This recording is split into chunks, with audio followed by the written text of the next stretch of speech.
Bueno, gracias por estar ahí. Acá Thank you very much.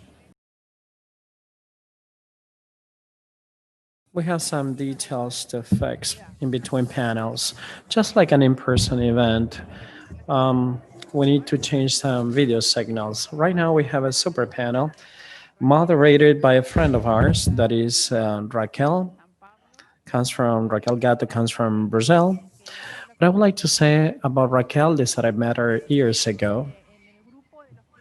And that was one of the first students of the South School of Internet Governance that was organized here in Buenos Aires. Raquel, at that time, helped us a lot with the translation from Portuguese. And at that time, we have always we became friends. We met her in many meetings, in many conferences.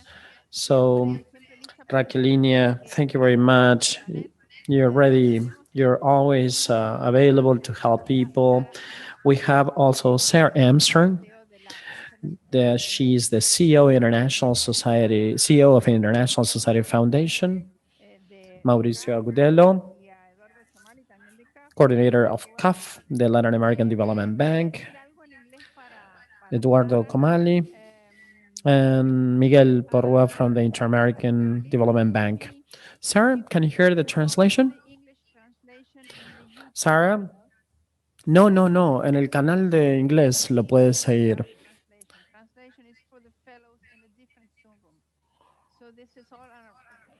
Acá tenemos. And then you can see this image. So Sarah, if you want, I can send you right now the YouTube channel. I did send it to you already. Bueno, le doy la palabra a Raquel, que va a ser la moderadora. Raquel, en el caso que necesitemos algunos minutos Raquel, can you hear me? Testing the English translation. Can you hear me? After the break, we can take a few minutes, and later I'm going to ask you questions from the students. It's a pleasure to see you. Okay. Thank you very much, Olga. First and foremost, it's a great pleasure to be back here in the South School of Internet. It's close to my heart because I was attending during the first year, and especially because this is a great event that gathering so many people. The work that you do, Olga, with your team is very important, is relevant, and it's very important for the region. So it's a great pleasure to make my contribution here. I am going to be addressing my presentation in English so I can address more accurately my presentation. So probably you will be changing into Spanish, right? Because I'm going to be addressing it in English. To English, so I can also include Sarah to the presentation. And Sarah, we were just saying hi. I was also thanking Olga for all the hard work, and wow, they got to 500 people, more than hundreds of people today. So that's amazing. Really, it's incredible the work they've been doing. And I have the honor today to moderate this excellent panel. This is really a panel that I appreciate the opportunity and the time that you were giving for all the fellows to learn more about the institutions and what you've been doing and how they can also apply or contribute to their work. So how we are going to work this time, we have about 1 hour. I received the best news any moderator wants to have. That is, if we need to run a little later, it's okay. So thank you so much, Olga, for that also. But we have about 1 hour, and we're going to listen from the experts first, and then we are going to open up for the questions from the audience. And I believe you can either do that in Spanish or English, and we make sure that we translate those. And the way we are going to have the flow for this session, it's in 2 rounds. So first, I'm going to call the speakers to talk a little bit about their organizations and what are the challenges that they're trying to tackle. And then we open up for a second round, which is more focused on what are the concrete projects, research, and all the trends that you can get involved in programs you can get involved that they are aware of, their institutions are working with. So without further ado, because you're not here to hear me, I'm just keeping a check of the time. For the speakers, I've innovated also. So if you are reaching to 5 minutes, I'm going to pull this red card. It's a very football, soccer known card. So you can just be aware that's going to happen. So let me start with round 1. And I'm going to call Sarah Armstrong. She's the CEO of Internet Society Foundation, and it's my pleasure to see her again. And the first question is about if you can introduce a little bit about your organization, the nuances that you have with the foundation, since we're going to hear about the development banks later, and what are the challenges and priorities you were tackling today? Absolutely, it is my pleasure. There's a little bit of other noise going on. I don't know if you can hear that, but I hope that it's not interrupting my discussion this morning. It's this morning here, but I'm also welcoming people I know from all over the world. So welcome, daytime, nighttime, morning. I'm here, as Raquel said, to talk about the Internet Society Foundation. It's a very new organization, and I really love the opportunity to be able to share with you a little bit about who we are, ultimately what our challenges are, as Raquel pointed out. And then finally, we're going to talk in the second round about how you can get involved in some of the things we are involved in. So I'm going to share a PowerPoint. Hope everybody can see that. Great. So the Internet Society Foundation is here today to speak about financing for internet projects. I will be focused on the philanthropic direction for this, as opposed to the other panelists who are coming at from a different angle, which I think is what makes this morning and today an interesting day. Let me talk first about what it is that we do. The Internet Society Foundation is very much connected to the Internet Society. And the things that we do, we fund initiatives, again, through grant giving. We are a grant giving organization, and that's how we get things done and how we can change the world. We advance the mission of the Internet Society. The Internet is for everyone.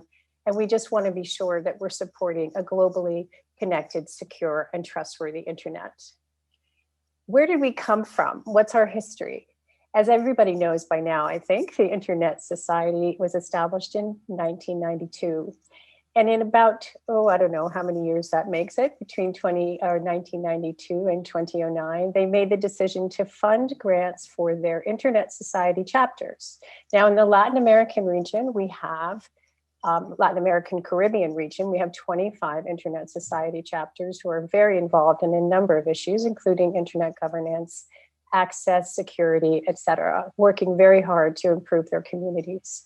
So those people are also receiving grants from the Internet Society Foundation, which was officially launched in February of last year. Now the idea is that we have to build that foundation. So I came in a year ago in July and started working on operations, on defining programs, on making sure we had the right team behind this. And so that is now where we are. We are a year away from our anniversary. Excuse me, there's some noise. We are a year away from our start, a year plus, and we've accomplished a tremendous amount. So let me just show you quickly before I hand it over to Mauricio what some of our program areas are. And when you ask about challenges, the challenge is to continue to find the right organizations to fund. This, of course, includes the chapters, the Internet Society chapters throughout the Latin American Caribbean region, as well as globally. There are 131 of those who are eligible for grant funding from the Internet Society Foundation. We also have a program called Skills, which after the next round, I will explain a bit more. Innovation, we've done some work with COVID-19. We are launching a research program, and we were looking into disaster resiliency. So I'll go into a little more detail on those programs in the second part of our discussion. And in the meantime, just one more point to make is we do fund, yes, we fund schools of internet governance. And that's one of the ones right here that we're all part of that we did provide support for. So we do sponsorships of the schools. We also fund the global, the nationals, and the regional IGFs. So that's another part of the foundation, as is funding the IETF LLC. So I've just given you an overview of who we are, what we do, where we came from, what our mission is, and the areas in which we want to stay focused. So with that, I'll turn it over to Mauricio. Thank you, Raquel. Thank you very much, Sarah. And I'm so sorry for the little bit of background noise. I guess it's solved by now. Yes. So let me introduce the next speaker, Mauricio Agudelo. Gracias por estar con nosotros. Mauricio es el coordinador de la agenda digital. He's the coordinator of the digital agenda of the Latin American Development Bank, the CAF. Welcome, Mauricio. So the first issue is, can you tell us a little bit about your organization? And what are the challenges that you're facing in terms of the financing for internet projects? Of course, Raquel, thank you very much for the invitation. And my co-panel speakers and the 400 participants who have joined us from the South School, and to Olga. I will share my screen.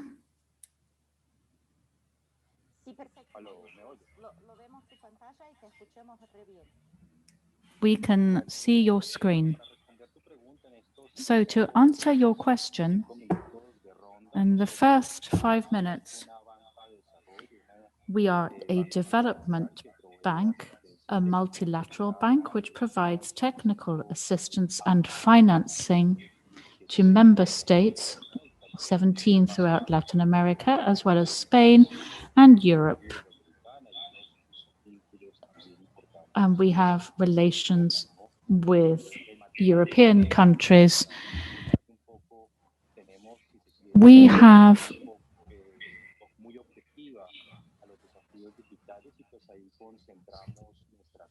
we focus our action in the aspects of the digital development for a country or a region as based on an index. We see that Latin America has been developing moderately fast. Its digital development is average on the whole in comparison with other regions.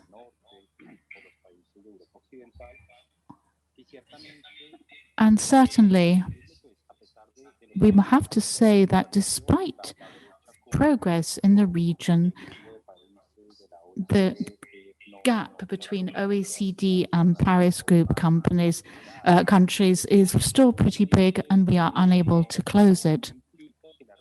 This does not imply that it's a region as a whole, but we have to look at digital development in Latin America.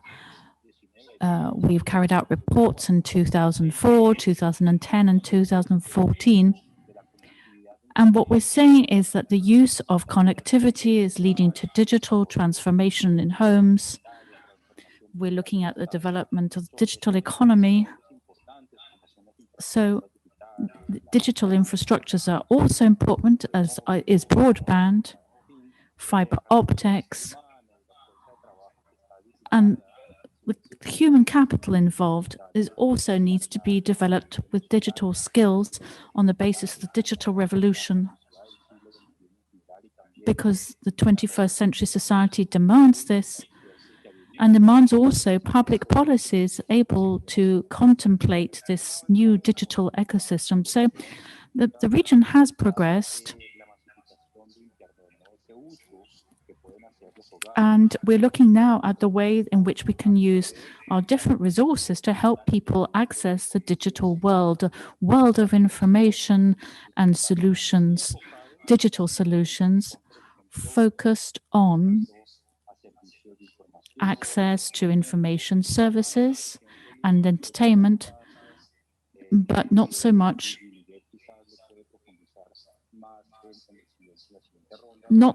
the development of knowledge per se. We're looking at access to digital government services and the banking services solutions and development in terms of the challenges that we're facing as regards the digital gap.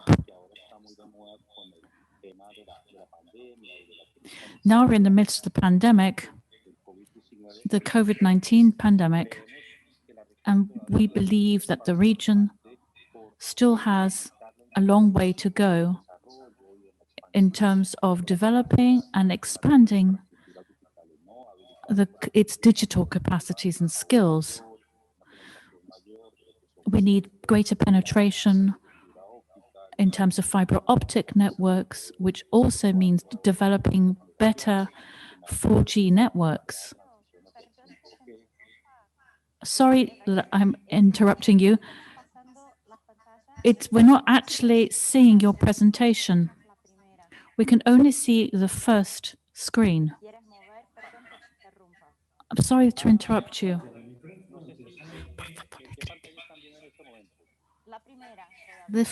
We're still on the first screen, Mauricio. Oh, I don't know what the problem is. Maybe my connection isn't working. You have 2 minutes.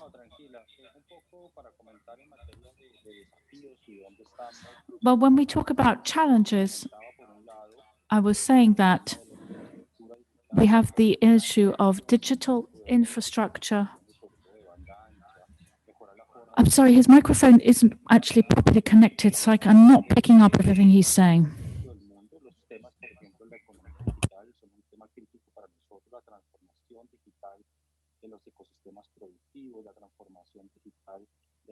El desarrollo, ¿cierto?, de unas competencias y de un capital humano que pueda generar, digamos, una palanca importante en ese proceso de transformación digital. Y quería mencionar un poco, ya que estamos en un panel de financiamiento, lo que implica el desafío de la inversión de una región que, como hemos visto, digamos, en esta pandemia, tiene unas infraestructuras de comunicaciones resilientes que han permitido sostener, por ejemplo, las comunicaciones, el crecimiento del tráfico y de los datos en la pandemia. Pues todavía, digamos, es una región que relativamente invierte, no lo que uno esperaría, por ejemplo, cuando mira niveles de inversión un poco más avanzados, salvo países como Uruguay, Chile o Costa Rica, en términos per cápita, que invierten niveles un poco más superiores al promedio de América Latina. En general, pues estamos invirtiendo 4 o 5 veces menos que, por ejemplo, la OECD, y eso implica, en términos, digamos, aspiracionales, que deberíamos estar en la región movilizando cerca de 60.000 millones de dólares anuales en materia de inversión en redes de comunicaciones, así como también, por ejemplo, en todo lo que implica el despliegue y adopción de estas tecnologías emergentes o tecnologías de frontera que habilitan, por ejemplo, la cuarta revolución industrial, y donde los índices de inversión en la región también son todavía inferiores. Y por eso, ya para ir cerrando este panel, nuestra agenda digital tiene, si se quiere, digamos, 3 grandes focos. Uno, contribuir al cierre de la brecha digital con proyectos de financiamiento, con proyectos de asistencia técnica. Estamos trabajando también con los países miembros, con el gobierno y con el sector privado en apoyar la transición hacia lo que es la industria 4.0, pero también lo que implica, por ejemplo, a promover la adopción de tecnologías digitales en la pequeña y la mediana empresa, integrando cadenas de producción, promoviendo la integración de estas empresas en cadenas globales de valor. Y un tema también importante es el desarrollo, por ejemplo, de ciudades inteligentes. Más adelante, en la siguiente ronda, puedo contar un poco qué estamos haciendo en materia de Smart Cities. También apoyando todo lo que implica el desarrollo de ecosistemas digitales y de innovación en el Estado, ¿no? Apoyando su transformación digital, y esto apalancado obviamente en una inversión importante en materia de cooperación técnica, en los últimos años $10 millones, pero también financiamiento, por ejemplo, en lo que son préstamos y proyectos de inversión para el despliegue de infraestructuras digitales, y también pues apoyando a los gobiernos con asistencia técnica en lo que es, por ejemplo, la modernización institucional, ¿no? El desarrollo de políticas públicas modernas, por ejemplo, en materia de masificación de Internet, ciberseguridad, nuevas tecnologías, datos abiertos, en fin, una serie de políticas que nosotros creemos constituyen una palanca y un habilitador para el desarrollo del ecosistema digital. Y bueno, lástima que no se ve la pantalla, pero ahí quedó, Raquel. Muchas gracias. Muchísimas gracias, Mauricio. Thank you very much, Mauricio. I'm going to change into English so I can include Sarah, because I think the transmission was cut on YouTube. Sarah, it seems YouTube has also stopped for a little bit on the English translation. And thank you very much for your presentation, very comprehensive, Mauricio, and outlining the three tracks for your digital agenda. So overcoming the digital divide, working with the smart cities, and also working with this, promoting this digital ecosystem and serving as a platform for infrastructure, government modernization, and so on. And I'm sure now you're all eager to hear Miguel. Miguel Porrua, estoy hablando bien, no, el apellido. Miguel es el especialista principal de e-government del Banco Interamericano de Desarrollo. Miguel, thank you very much for being with us. And if you can also introduce a little bit about the organization, about the bid, and what are the challenges that you are overcoming now. And I'm sure we're all eager for the second round and presenting more about the projects. Thank you. Gracias.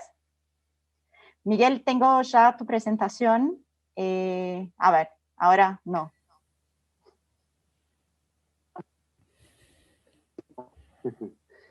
Hola. ¿Sí me oyen? Hello, can you hear me? Yes. Buenos días.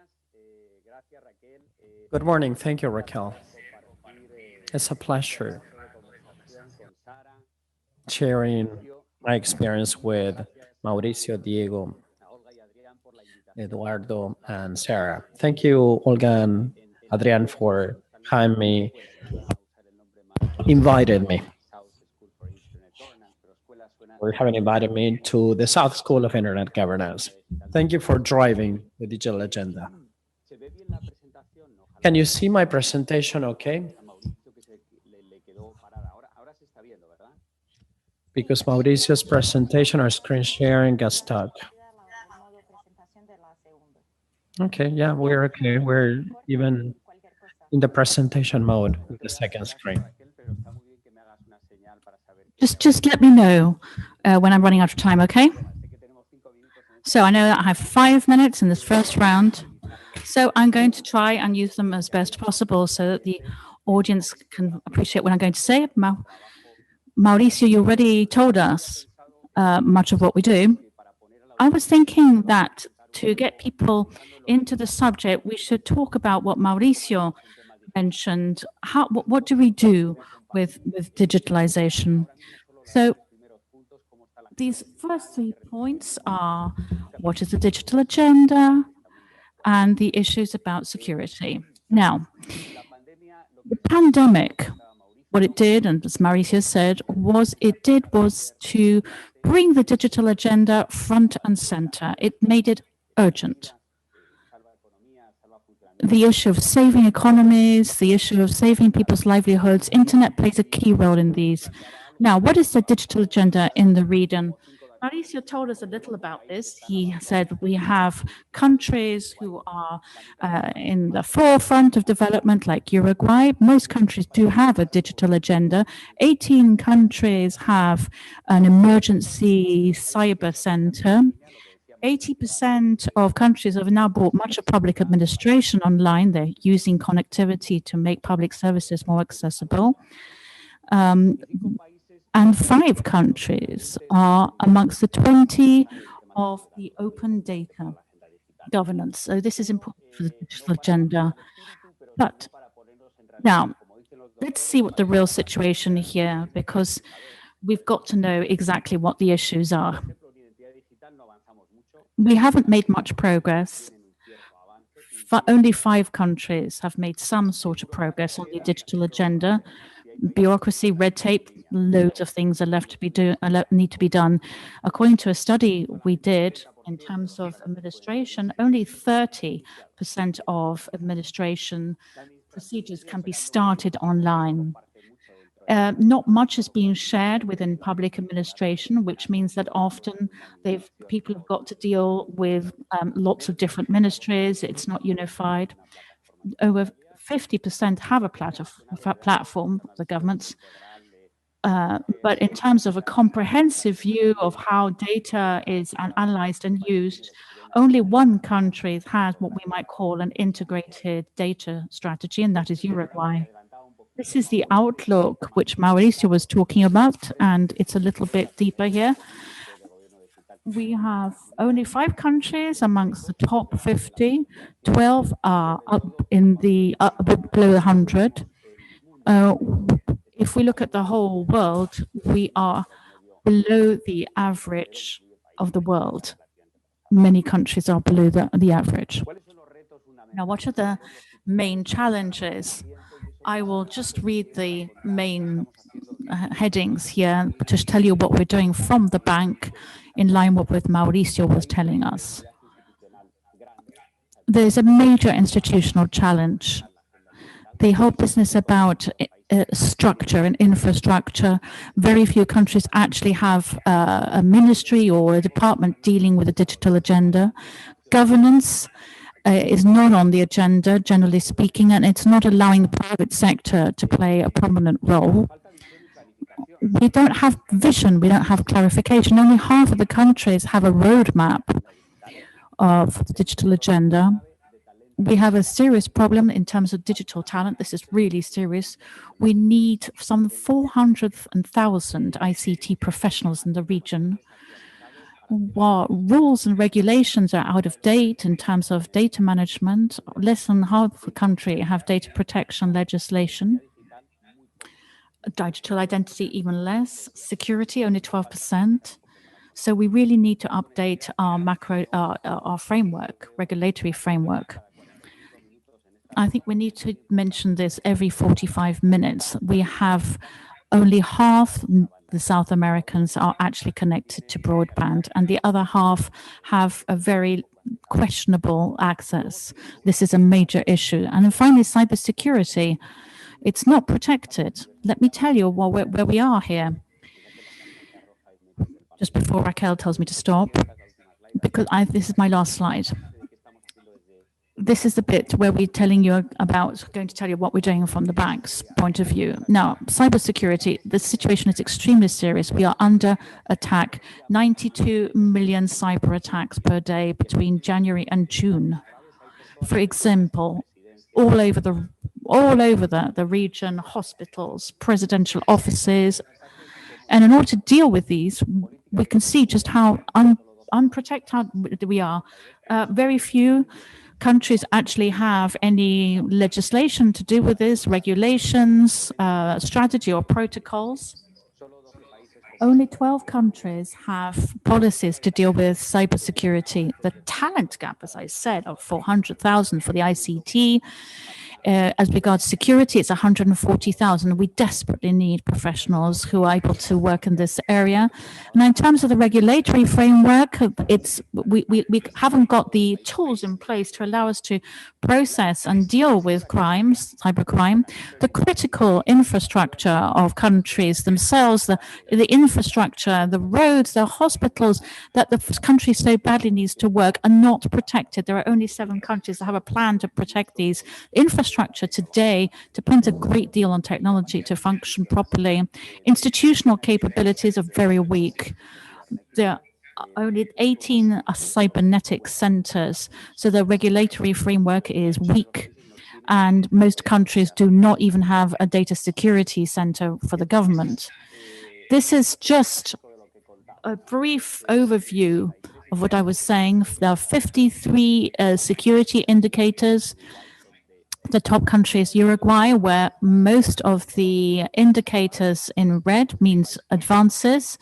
Brazil is average. You can see that they still have lots of room for improvement, and then the worst at the bottom. Raquel, before you stop me, I'm going to tell you about the rest later. Thank you very much. Thank you very much, Miguel. That was really interesting to see the synergy between what Mauricio presented in looking at the outlook and the attitude, the approach to the challenges at macro level. And it's very good to see this roadmap of the digital infrastructure and to see how many countries are lacking in so many key areas and to see how much needs to be done. And particularly for today's audience, has shown me this figure. They're like, we need 400,000 ICT professionals. And this is very important for the people listening us today. I'm sure it'll be a source of great interest because they'll be looking for work. So clearly, it's well worth bringing that up to show people that there is room. And all they have to do is just get as well qualified as possible so you can occupy these spaces. So let's move on to financing. Let me just confirm with Sarah. Sarah? It was much better this time. Thanks, Raquel. Yeah, so I was able to understand a lot of what both of them said. So thank you. Okay. No, I want to make sure that we're inclusive and you're getting the feed. Entonces ahora vamos para la segunda ronda de preguntas a los panelistas y después tenemos. We're gonna go for the second round and we have 15 minutes for the Q&A. So prepare, get ready, get your questions ready for the first and the second round so the panelists can take those questions.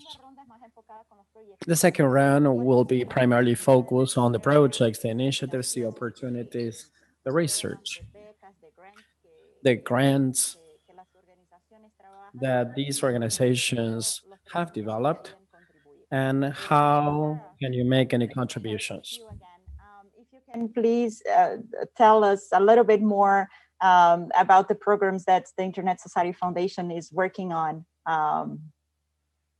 Thank you, Raquel. And I really enjoyed the parts I heard from Miguel and Mauricio. It's very clear there are a lot of challenges to be addressed, a lot, looking at the cybersecurity and access and connectivity and everything else. And I'm pleased to say that the Internet Society Foundation is very aware of these challenges, and the programs that we are designing are responding to not everything, but certainly a lot of the issues that were referenced in these two presentations that we just heard. So I wanted to share a little bit more information about the foundation's direction. Wait, isn't it coming? Here we go.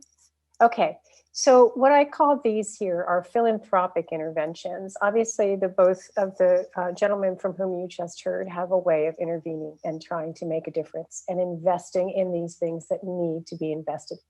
So there's another way as well, and that is, as I mentioned earlier, grant giving and providing grants to help with some of these issues they've outlined and some of the other issues about which we have been concerned.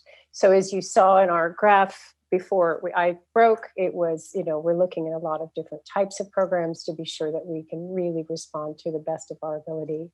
So in addition to all the overview stuff that I just presented, I wanted to provide you with some information about some of our specific programs in which I think you will be quite interested.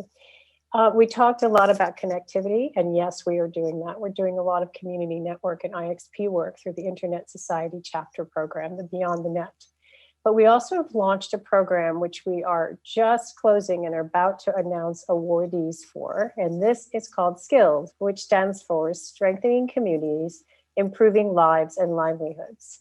This is about helping people who already have access, who are connected, to better understand the benefits, to better understand the content, to see how it can make a difference in their lives. And this is so critical now, more than ever with COVID pandemic. So we are working in the areas of health, education, and economic growth. And I'm pleased to say we received we have come close to approving 9 applications that will hit 3 different regions of the world. We are working in Bangladesh for APAC and, Asia Pacific, Senegal and Africa. But what's important too is we have some amazing applicants who we hope to award funding to quite soon from Colombia. And just really excited about being able to work here in this region in these ways and helping with digital literacy and other things. And we do have very much a focus in this program and others on vulnerable populations. That's important to us to be sure that we are addressing that. The funding is up to $150,000 for 2-year programs. This program has closed, as I mentioned. The awardees will be announced in hopefully the next 3 to 4 weeks. And then we will launch it again. So we are going to do the skills program annually, and Colombia will be part of the program again next year. So the next slide. In addition to skills, the digital literacy and skill building program, we've just launched research. And this program is, in fact, still open. It just launched in September. And you can see what we're looking for here. We're looking for collaborative types of research, organizations that are working together to find some solutions to the big questions around the internet moving forward. We want to make sure that we can see things that can be applied. So when you ask a question and you get an answer, how can you apply those findings to make a difference in the world of the internet? So this is open right now to focus on greening the internet as well as the internet economy. Again, we will continue this program next year. And the idea is we will go for a trustworthy internet and the digital divide in terms of program areas. So again, the skills and research helping to address some of the issues that have been raised and issues about which I am quite aware from having taken this job and gotten into this industry, wonderful industry. We also have a program that we launched in response to COVID. We felt so important. It was so important for the foundation to play a role in responding to the pandemic. So it was just this past April, May, June in there that we decided to design this program. It was, of course, not originally part of our portfolio because, of course, we didn't know beginning of this year that this was going to be our life. So now it is our life, and we have 4 programs that we've awarded funding to, as you can see, one in Latin America for fact checkers. The Help NGO works across the globe, and they are focused very much on connectivity. AMREF is about workers in Africa focused on healthcare, and then helping a platform for caregivers in Asia to reach out and work with young children. So these are the types of programs that we are moving forward with. These are active. And we hope to see more of this type of work soon. So what do you do with all of this information? Well, I'd like you to stay in touch with us. Our plan is to continue to grow.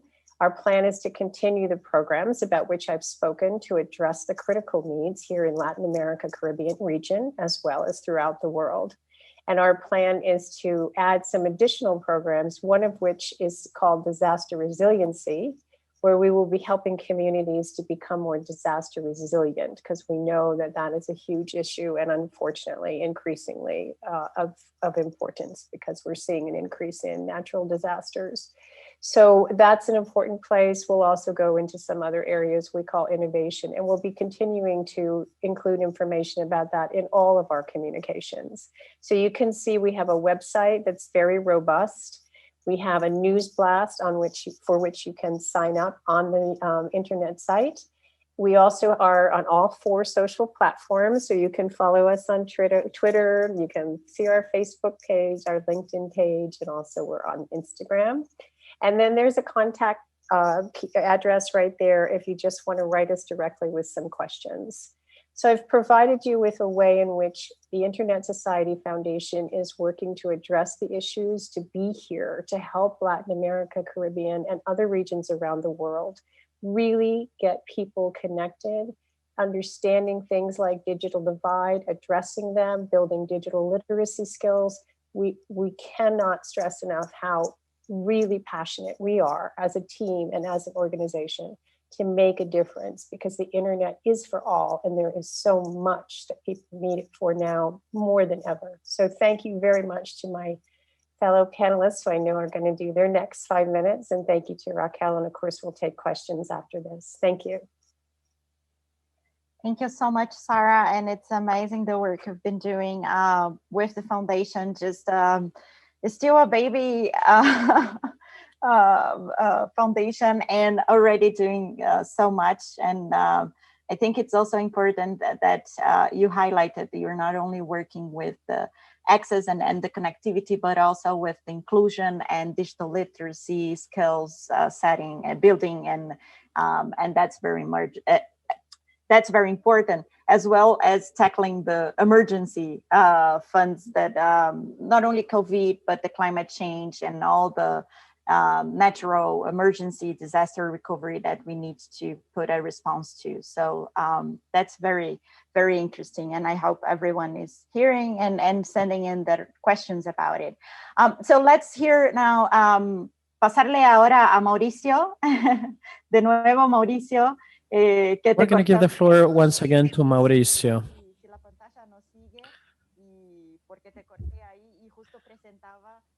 Mauricio was not using a microphone, so I don't know if we can translate. Okay, sir? Let's see if Mauricio can resume the second round of his presentation. And let's see what you're doing in terms of your initiatives and how can we get involved in them. No, he's not using a microphone. I'm sorry. I cannot translate this.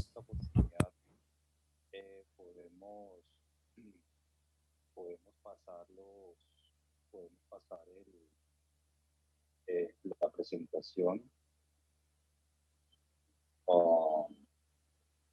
Ahora vemos tu pantalla. Ahí, a ver. Sí, confirmar si están viendo la pantalla en esta oportunidad. Ahora sí lo vemos, y el slide es el CAF Agenda Digital. Ok, bueno, esto era como había quedado yo en el último minuto antes de cortar la ronda anterior.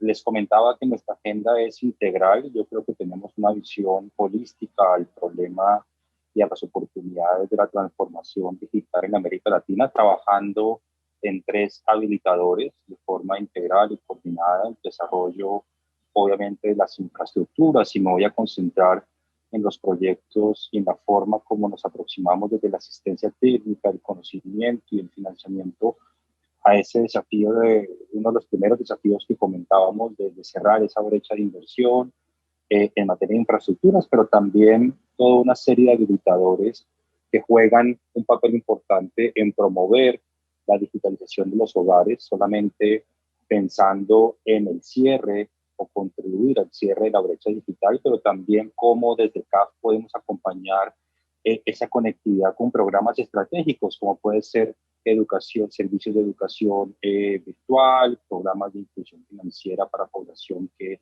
no está bancarizada, los temas de digitalización de la producción, ¿no? La transformación digital principalmente en lo que es la pequeña y la mediana empresa, promoviendo su integración en cadenas, facilitando la distribución de mercancías, las cadenas de abastecimiento, y también la transformación digital del Estado, tocando quizás un tema importante en materia de proyectos al final en lo que tiene que ver con Smart Cities o ciudades inteligentes.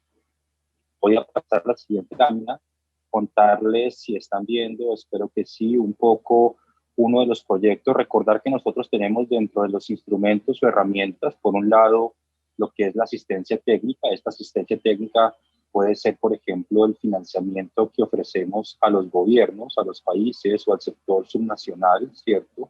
En materia de estudios de preinversión o prefactibilidad, pues, por ejemplo, con el gobierno de Chile venimos trabajando en un estudio de factibilidad por cerca de $3 millones para analizar la oportunidad de conectar de forma directa a América Latina con el Asia-Pacífico. En este momento la factibilidad nos está guiando hacia una oportunidad importante a través de Australia, ¿no? Pero esto es simplemente Detrás de esto hay toda una complejidad en la forma como América Latina se conecta al resto del mundo. Cerca del 86% de la capacidad de interconexión está distribuida hacia los hubs de Estados Unidos. Eso implica, digamos, en materia de costos de tránsito, en materia de asequibilidad, en materia de latencia, unos desafíos importantes, y por eso también en la parte derecha se están viendo. Con el gobierno de Panamá venimos impulsando la oportunidad de desarrollar un gran centro de intercambio de tráfico regional en el país, donde, por ejemplo, si uno mira a México, Centroamérica y Colombia, el 40% del tráfico de esa región y de esos países todavía es tráfico internacional, ¿no? Es decir, tráfico que va a Estados Unidos, cuando bien pudiera intercambiarse en Panamá, ¿cierto? Y ofrecer, digamos, unos resultados importantes, por ejemplo, en latencia, lo que hemos medido con los consultores que nos están acompañando. Esto es un estudio de factibilidad por cerca de $550,000, ¿no? Donde lo que vemos, por ejemplo, es reducciones en latencia importantes, entre un 45 y un 85%, dependiendo del país. Pero recordemos que en un escenario de pandemia, donde el tráfico y hay, digamos, unos desafíos importantes en la capacidad de la red, la latencia juega un rol muy importante cuando hay sobre todo tantos servicios que requieren mejor desempeño en ese sentido. También venimos trabajando con unos proyectos importantes, por ejemplo, en lo que es asegurar unas infraestructuras resilientes, sostenibles, de calidad. Entendemos, por ejemplo, que hacia el 2040 se van a movilizar o se van a requerir inversiones importantes cerca de, por ejemplo, en lo que es infraestructura de transporte, ferroviario, de cerca de $700 mil millones. Energía, se estiman inversiones necesarias de $300 mil millones, y ciertamente nosotros vemos que las infraestructuras digitales, principalmente aquellas infraestructuras que habilitan, por ejemplo, una mejor gestión de estas infraestructuras, una mejor planificación, por ejemplo, todo lo que implica los análisis de Big Data, inteligencia artificial, tecnologías principalmente de cuarta revolución, pues contribuyen a generar una mejor resiliencia, ¿cierto? Una mejor sostenibilidad de estas infraestructuras tradicionales como la vialidad, la energía, la movilidad y la logística. Y ahí también venimos trabajando en proyectos importantes en Colombia, Paraguay. Por ejemplo, estamos avanzando con el gobierno en una cooperación técnica, una asistencia técnica para medidores inteligentes, ¿cierto? Y también, por ejemplo, mejorar la que es la distribución y la resiliencia en materia de ciberseguridad y las redes de transmisión y distribución de energía eléctrica. El tema de la brecha digital para nosotros es un tema, como lo comentábamos, central y crítico en una región, como lo decía muy bien Miguel, donde 1 de cada 2 hogares no cuenta con acceso a internet fijo, ¿cierto? Donde, por ejemplo, todavía el 31% de la población no es usuaria de internet, pues la facilidad en que podamos, la oportunidad, perdón, con que podamos desplegar infraestructuras a esos entornos rurales, pues es un vehículo de equidad, ¿cierto? Y reducción de desigualdad importante, abrir el mundo digital a estas regiones. En el caso, por ejemplo, de América Latina, lo que hemos estimado, se ha estimado es que cerca de 100 millones de personas no están cubiertas por redes de comunicaciones de cuarta generación, comunicaciones móviles. Por eso, por ejemplo, con Telefónica, con Facebook, y justamente con el BID Invest, el brazo de inversiones del BID, pues hemos creado una empresa en Perú, Internet para Todos, que apalanca el cierre de la brecha digital, ¿cierto? Por ejemplo, nuestro objetivo en el Perú es llevar conectividad a cerca de 6 millones, conectividad móvil de alta velocidad, a cerca de 6 millones de peruanos, ¿cierto? En más o menos 30,000 localidades rurales del país que no tienen en este momento conectividad de cuarta generación. Esta empresa la lanzamos hace un año con estos socios, cada uno aporta una expertise, un conocimiento específico, y por ejemplo en cerca de un año hemos llevado conectividad a cerca de 1.6 millones de esa gran meta que son 6 millones, pero también hemos logrado, por ejemplo, cubrir con cobertura, perdón, con internet a cerca de 18.000 colegios, hospitales, estaciones de policía, y venimos trabajando con el Ministerio de Transportes y Comunicaciones y el gobierno en general en aportar, digamos, una serie de soluciones o de servicios digitales sobre esta conectividad en un marco de pandemia que se hace más crítico, ¿no? Por ejemplo, los modelos de inclusión financiera, la facilidad, por ejemplo, de acceder a mecanismos de pago sobre esa conectividad cuando hay economías de aislamiento, los temas de educación virtual. Hay una apuesta muy importante en esta empresa Internet por Todos para apoyar, por ejemplo, los modelos de educación virtual, educación a distancia.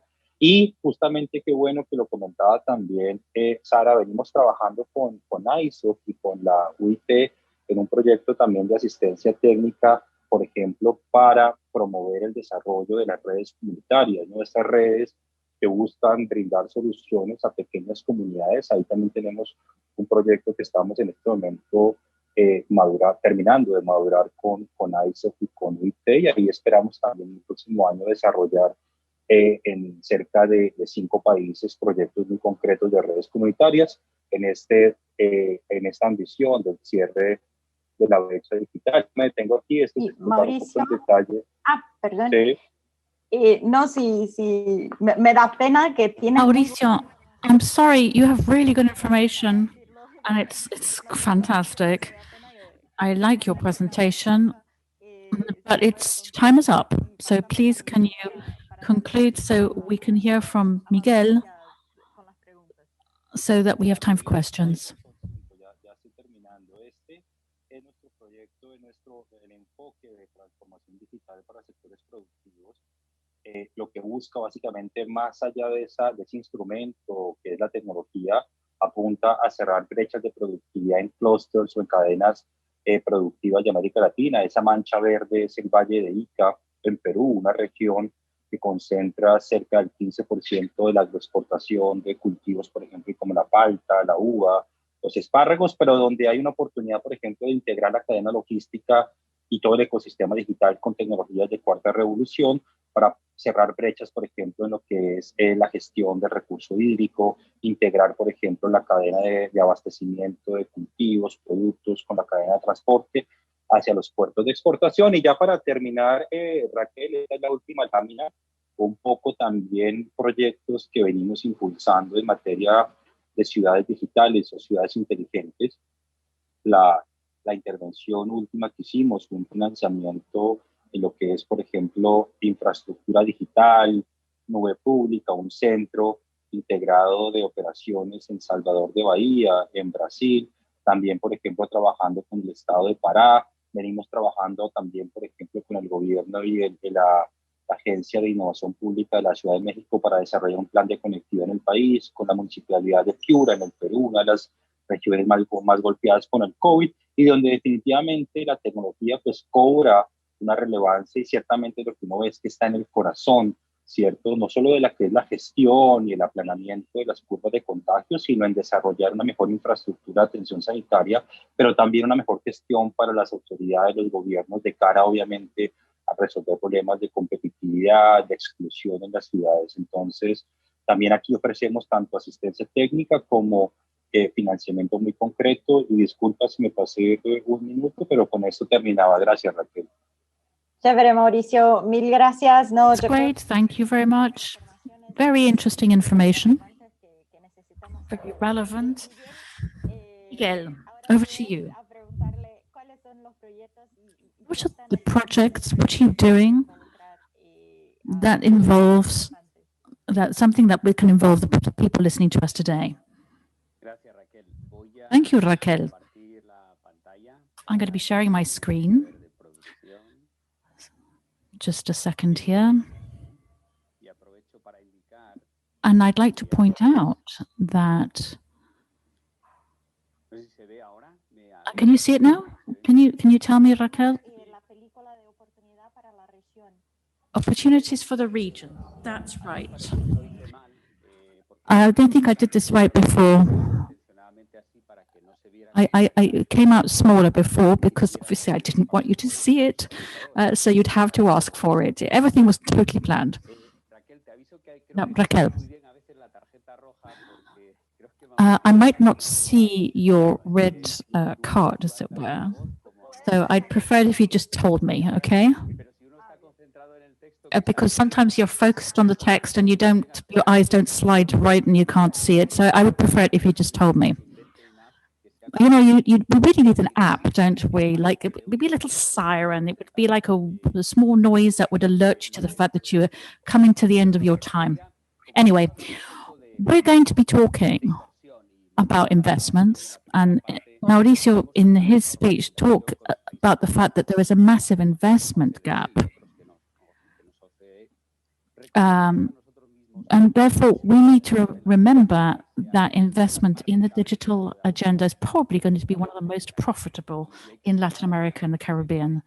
And we have to remember that those who defining how resources are allocated are facing very scarce resources. So it would be a really cool idea to invest in the digital agenda right now. Industry potential is showing us that could make as much as $5 trillion in the next 5 years, a growth of 5% a year within a context where we need economic activity and industrial investment in the sector. In the EU, the data economy is going to create 1.7 million jobs in the next 5 years. And it also represents savings for the governments. So far, online business is going to be 30 to 50 times less than actually in-person procedures. It's the whole red tape thing, competitiveness. Now that we're all moving to exit the crisis, basically, if you don't invest in the digital agenda, you're not going to be competitive. 22 of the top countries in the Digital Government Index are also those in the World Economic Forum competitiveness ranking. So we also need to define what we're going to be doing with public investment. It's what we want to do is to ensure that major investment projects are transparent, so that we also empower citizens to be the vigilantes of transparency. And now, when it comes to disaster or catastrophe management, I wouldn't say, well, Uruguay is probably the one that's best managing things because they have the most advanced digital tools in the region. They have like medical records that have been digitalized. So clearly a highly profitable investment in the digital agenda as an example. Now, what is the bank doing to help countries? As the general structure,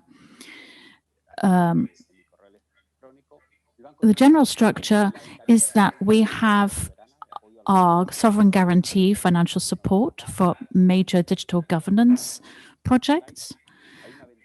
Then there's one that Mauricio was talking about, which is the IDB Invest, which works with the CAF, which works with public and private alliances, partnerships. And then we're also working in the area of innovation to support entrepreneurs. This fourth digital revolution, it's innovation, it's investing in creativity. For instance, we have the blockchain platforms in Latin America, which we've been working with. We have Concerlac, which has got to do with intelligent, smart algorithms. So these are our three major areas of financial support to digital projects. A couple more facts which show just how much effort we're making. Obviously, it's never enough. Mauricio said, and I agree, that we have a major investment gap, maybe 4 to 5 times in the area of connectivity, according to Mauricio. But if you add all the area of the transformation of public policies and ICTs in the private sector, the gap is probably even bigger. From 2016, the area in which I work has approved 27 loans with digital components for over $1.2 billion. And we provide non-reimbursable funds to different kinds of projects, like pilot projects, for instance. Of these 27 operations, 8 are directed at strengthening the institution in charge of the digital agenda, human resources, digital resources, technical and technological, and also financial. But in addition to financial support, because this is, the figures are very important here, and frankly, they should be much greater, we also provide technical know-how. We are living in a region which is not a great generator of know-how in the world context. We tend to take the studies, the diagnostics, the frameworks, and the proposals. But what we're trying to do is generate more knowledge in the area of digital development. These are just some of the publications on our website. And in our division, we've already produced over 40 publications in this area. Some of them have been really successful in terms of providing support for decision-making in public policies areas. And we also have a cybersecurity report. There are open data reports, there are entities reports. Another area where we're providing support in addition to financial resources is training. We have lots of MOOCs. We have a digital economy one on about cybersecurity, another one about digital government. To provide support to human resources training, which, as I said before, is a really key problem in terms of talent development. These are 20, we have maybe 20,000 participants in each one of these areas, so it's a major contribution to talent development. And with this, I would like to offer the participants the opportunity to ask questions. Raquel. Thank you very much. I didn't need my red card, so thank you so much for staying within the time. Well, for now, if we can, let's just take 5 minutes, maybe 10, to see if there are any questions and answer the audience. Olga. Here I am. Yes, can you hear me? I can't see the chat. Yes, there are lots of questions. I'm going to read the ones in English, the ones that are for Sarah. It's from Sarah Saidur Rahman. She says, I am Sarah from Bangladesh. It's an ISP in Bangladesh eligible to get this grant or have to get in touch with a chapter. You maybe know affordability of internet to rural area comparatively with high poor peoples is in that scenario. How Internet Society Foundation can help. I think the question from Sarah, it's a question that Sarah from Bangladesh to Sarah from ISAC Foundation. It's a question that we get frequently if the projects must be submitted through the local chapter. And I have another question for Sarah. How do you collect the data to work on? Does the government provide them to you? And are you planning to extend other SILS program to other countries? And that's the questions I have, all for Sarah. I'll go ahead and take those one at a time. First of all, in terms of how do organizations apply for funding from the Internet Society Foundation, they can, in fact, yes, partner with the local chapter, the country chapter. That's absolutely encouraged. It is not, however, the only way that you can do it. If you are a 501c3 or equivalent organization, which means you have an official nonprofit status in your country, then you are also eligible to apply on your own. So it's really an option for you to look at what way you want to collaborate to achieve the things that you want to achieve in your great country. So I would encourage you to look at the two options and certainly follow what we're doing. And yes, to answer your other question, we definitely are going to continue in Bangladesh in 2021. So there will be another round of the skills programs for applications. Our intention is to stay at about the same amount of money. So we're looking still at $150,000 grants. And again, looking in healthcare, education, and economic growth, making sure people are taking advantage and benefiting from this wonderful tool we know as the internet. So those are the first two questions. The third question in terms of where we get our data, I'm not sure exactly which data to which Sarah is referring. I will say that we spend a lot of time, like, for example, on selecting the countries for skills. We do a lot of research with World Bank and think tanks and other types of institutions to find out what the situations are in these countries. For example, there's a certain degree of broadband that we want to be able to be sure is there in that particular country so that we can be sure there are people who are connected so that they can benefit from skills. So it depends on the program and types of, in terms of the types of data we look for, but we are always data informed, as we want to be sure that we really are responding to the needs and as much as possible to the gaps that are out there and that are not being met by other foundations in this field. Thank you. I have some questions from some colleagues in the region. I will switch to Spanish. They are for CAF and IDB. Paso al español. Fernando Arriaga nos pregunta, ¿qué acciones de financiamiento? What financing actions are you carrying out in Argentina? The question, apparently CFS is destined 120 million to development in Santa Fe province. Another question is, what financing programs are being developed in the Caribbean and Latin and Central America? What are the major obstacles to these deploying these kinds of programs? Well, that's it for now.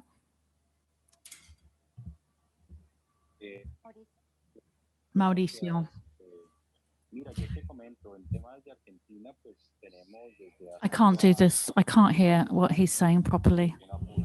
I'm sorry, but he's not using the microphone again. We just told him.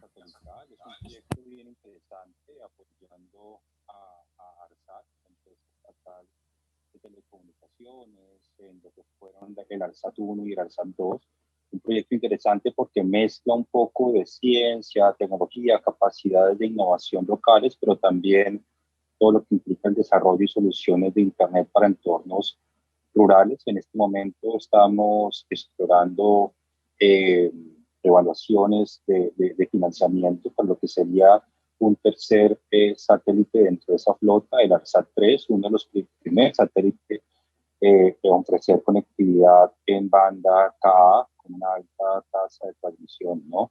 También estamos con la provincia de Santa Fe en estudios de evaluación, así es, explorando lo que se llama Santa Fe más conectada, un programa que apunta, por ejemplo, a 3 niveles, ¿no? Por un lado, expansión de redes de fibra óptica, conectividad de última milla, distribución de última milla a escuelas de la provincia, pero también que ve todo lo que es el desarrollo de servicios y plataformas de educación virtual. Un tema es crítico en el escenario de pandemia actual. En materia de Centroamérica, nosotros, como les comenté rápidamente, venimos trabajando, por ejemplo, en el proyecto de integración de Mesoamérica. Hemos también trabajado con los reguladores de Compelca. Nuestro principal enfoque en este momento es mejorar la forma como u optimizar, Olga, la forma como la región se interconecta a Internet. Creemos que hay una oportunidad importante para mejorar tanto lo que es la latencia como la asequibilidad de las tarifas, mejorando las capacidades de intercambio de Internet en ese país. También, por ejemplo, fuimos el financiador de la red centroamericana de comunicaciones, REDCA, una red de fibra óptica que conecta 6 países de Centroamérica y que obviamente apunta también a ese desafío de integración digital, ¿no? Gracias. Gracias, Mauricio. Thank you, Mauricio. No more questions?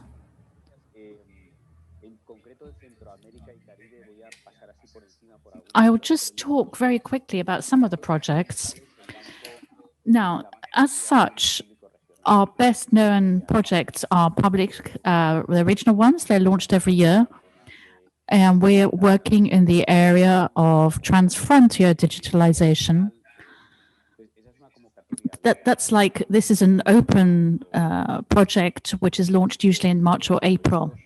And then we have projects with technical corporations. Some of them are regional, others are national. We are financing in Central America, I'm going to talk first about our financing operations and our loans.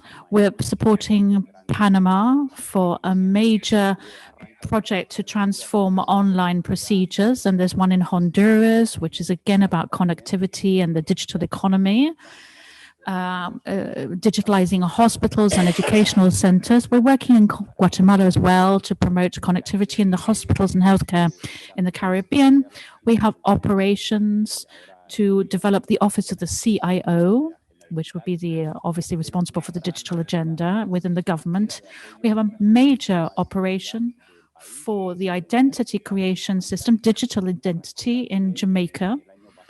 Last year, there was an operation launched in Bahamas, again for digital government to improve transparency and support the General Office of the Auditor. And we're also developing another program this year in Barbados, again to promote the digital government and the digital economy. In Nicaragua, we are undertaking a special connectivity program to develop connectivity throughout the country. So basically, we're present in nearly all countries with some sort of financing reimbursable operation, providing technical cooperation as well. Largely looking at diagnostics in terms of connectivity, talent. So if there are any questions specifically about a particular country, I'd be delighted to answer you by mail. Thank you very much, Miguel. And thank you to everybody, Sara, Miguel, and Mauricio, for their presentations, for the wonderful work that you do, and so vital for the region. I think we've used up our entire time. So I'm handing back over to Olga. Have a lovely rest of the week. Thank you very much, Raquel, for moderating this session. Thank you, Sara. Thank you, Mauricio and Miguel. I think it's really interesting for the region. As I said, there is clearly a great deal to be done, but the collaboration from these provided by these projects, we've had questions from Asia, so it's pretty amazing to see just how far this South School is reaching. A big kiss from Buenos Aires, and thank you very much for taking part. We're going to have a little break, and we'll get going again at 12 o'clock with the next keynote speaker. See you in a short while.